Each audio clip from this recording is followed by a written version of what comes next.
Good evening students, आप सभी का जीके की क्लास में फिर से वेलकम है। और आज हम करने वाले हैं कंप्यूटर से रिलेटेड कुछ एमसीक्यूज़। ये बहुत ही इम्पॉर्टेंट कंटेंट है जो आपको हर तरीके के एग्ज़ाम में यूज़फुल रहेगा। तो वीडियो को शुरू से लेके अंत तक देखिएगा। चलिए करते हैं आज का ये वीडियो शुरू।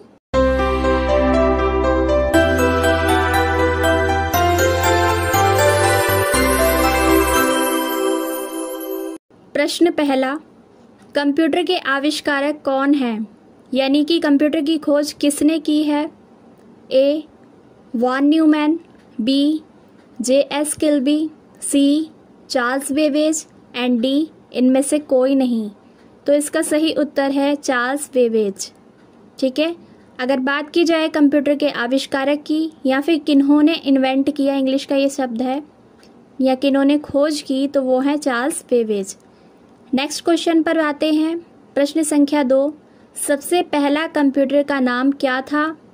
ATARIS, ENIAC, TANDY, NOVELLA।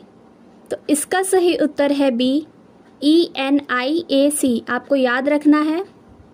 अगला प्रश्न संख्या 3, आधुनिक कंप्यूटर की खोज सर्वप्रथम कब हुई? आधुनिक यानी मॉडर्न कंप्यूटर। तो इसकी खोज कब हुई थी? सबसे पहले 1946 में। यहाँ पर आपको 4 तरीके के ऑप्शन दिए गए हैं, हर MCQ की तरह। 1949, 1951, 1946 एंड 1947। तो इसका करेक्ट आंसर होगा 1946। सन 1946 में आधुनिक कंप्यूटर की खोज हुई थी सबसे पहले। सर्वप्रथम का मतलब होता है सबसे पहले। अगला प्रश्न संख्या 4, कंप्यूटर के क्षेत्र में महान क्रांति कब से आई? ठीक है। तो कब से आई? ए. 1977, बी. 2000, सी. 1955 and D. 1960। तो 1960 के दशक में कंप्यूटर के क्षेत्र में महान क्रांति मानी जाती है। ठीक है। अगला प्रश्न संख्या 5, कंप्यूटर का हिंदी का नाम क्या है? ए. गणना करने वाला, बी. संगणक, सी. हिसाब लगाने वाला और डी. परिगणक। तो आपको पता होना चाहिए क्योंकि सभी जानते हैं कंप्यूटर होता है, लेकिन इसका हिंदी का नाम नहीं जानते। तो इसका सही जो हिंदी का नाम है वो है संगणक। ठीक है। अगला प्रश्न संख्या 6, कंप्यूटर साक्षरता दिवस कब मनाया जाता है? यहाँ पर साक्षरता दिवस का मतलब होता है कि कंप्यूटर से संबंधित जो बेसिक चीज़ें होती हैं उनके बारे में अगर आप जानकारी रखते हैं तो इसका मतलब आप कंप्यूटर के प्रति या कंप्यूटर के क्षेत्र में साक्षर हैं। तो कंप्यूटर साक्षरता दिवस कब मनाया जाता है? ए. 5 दिसंबर, बी. 14 दिसंबर, सी. 22 दिसंबर, डी. 2 दिसंबर। तो इसका सही उत्तर है डी. 2 दिसंबर। अगला प्रश्न संख्या 7, CPU का पूर्ण रूप क्या है? यानी आपको इसमें फुल फॉर्म इसकी बतानी है। ए.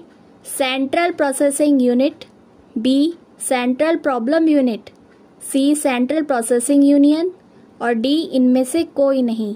तो इसका सही उत्तर है, सही ऑप्शन है ए. Central processing unit. ठीक है। CPU stand for central processing unit. आपको कहीं भी दिखे CPU का फुल फॉर्म बताओ तो आप फटाफट से लगा देंगे सेंट्रल प्रोसेसिंग यूनिट। अगला प्रश्न संख्या 8, इनमें से कौन सर्च इंजन नहीं है? सर्च इंजन का मतलब होता है जहां पर आप कोई भी कंटेंट सर्च करते हैं, ढूंढते हैं। ठीक है। आजकल बहुत फेमस है कि गूगल कर लो। अगर आपको रास्ता ढूंढना है या कोई भी जगह ढूंढनी है या कोई भी किसी भी प्रोडक्ट के बारे में देखना है, आपको किसी आर्टिकल को पढ़ना है, तो आप क्या करते हैं? गूगल करते हैं। तो आपको पता है कि गूगल एक सर्च इंजन है। इसी तरीके से याहू भी एक सर्च इंजन है और बैडू भी। तो इसका करेक्ट आंसर होगा डी. वॉल्फ्रॉम अल्फा। आपको याद रखना है, ये कोई भी किसी भी तरीके का सर्च इंजन नहीं है। अगला प्रश्न संख्या 9, निम्न में से कौन इनपुट इकाई है? देखिए, इनपुट का मतलब होता है कि उसमें अंदर। ठीक है। यानी कि जो भी आप फीड कर रहे हैं कंप्यूटर में वो इनपुट होता है। तो आपको बताना है इसमें से कौन सा इनपुट इकाई नहीं है। A. Mouse, B. Keyboard, C scanner.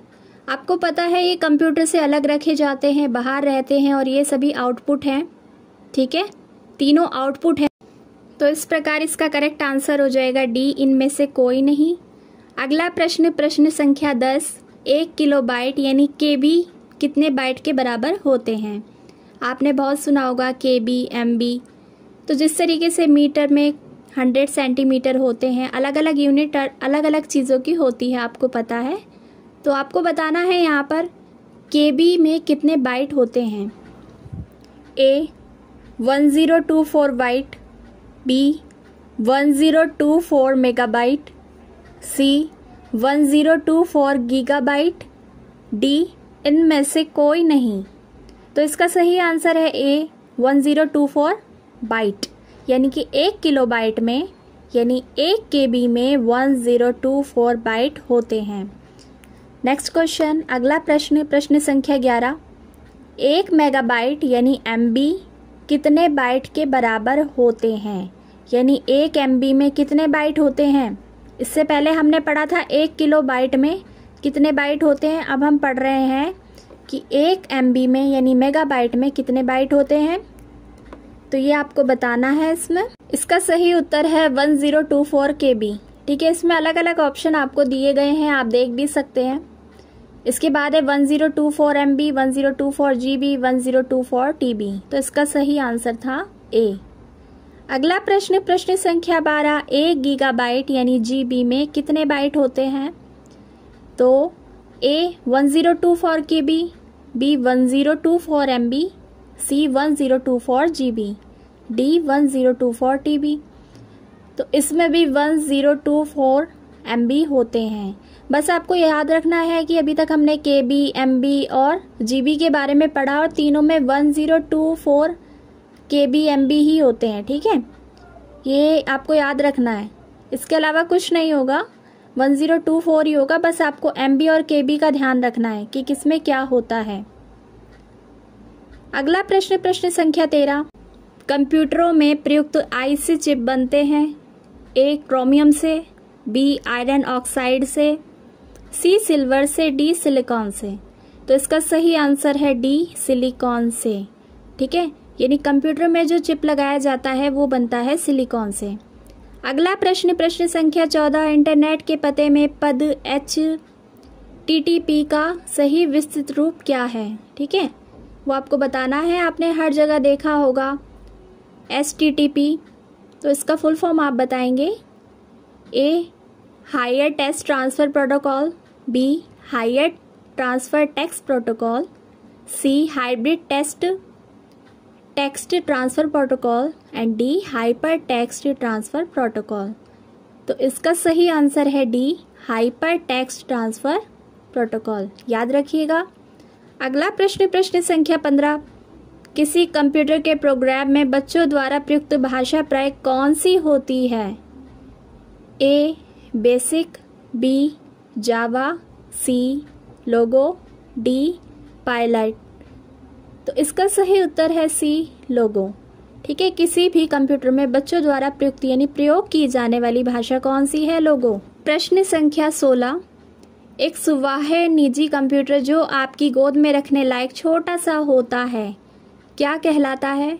A mainframe computer, B notebook computer, C work station, D PDA।